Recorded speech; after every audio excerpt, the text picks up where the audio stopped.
Sampai sepekan setelah Lebaran, angka kasus COVID-19 di Kota Bandung belum ada lonjakan berarti. Mengantisipasi terjadinya lonjakan yang biasanya terjadi setelah 2 pekan kemudian, Satgas COVID-19 Kota Bandung telah menyiapkan skenario terburuk jika terjadi lonjakan. Hingga Rabu 19 Mei atau sepekan setelah Lebaran, penambahan kasus COVID-19 belum mengalami peningkatan yang signifikan. Dinas Kesehatan Kota Bandung menyatakan keterisian tempat tidur di rumah sakit rujukan masih berada di bawah 50%.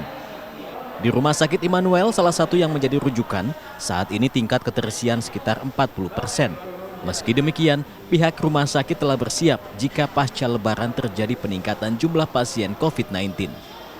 Amit-amit kalau ada lonjakan pasien, yang jelas tenaga perawat sudah kita persiapkan jadwal-jadwal backup cadangan yang siap kita panggil kapanpun ketika ada lonjakan. Kemudian ruangan ya tadi ketersediaan 100 bed itu juga full bisa digunakan ketika waktunya dibuka. Kemudian persediaan obat, persediaan PCR dan alat-alat kesehatan lain kita sudah prepare dari sekarang minimal aman sampai 2-3 bulan ke depan.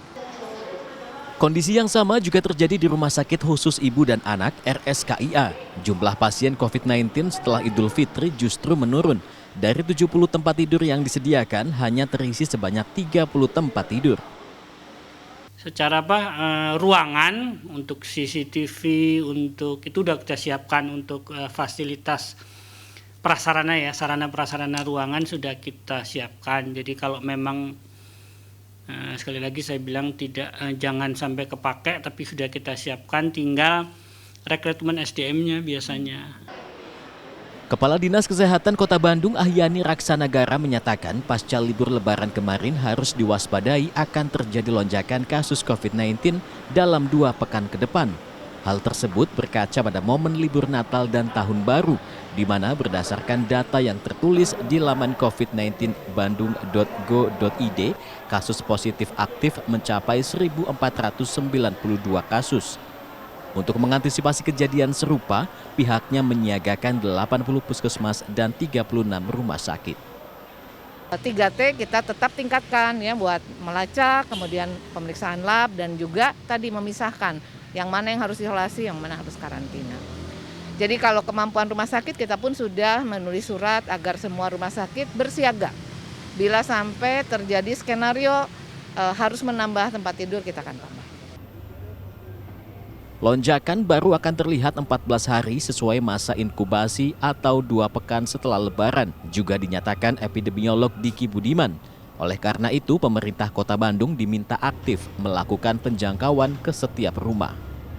Harus ada program penemuan kasus secara aktif, yaitu yang berhubungan penjangkauan ke rumah-rumah.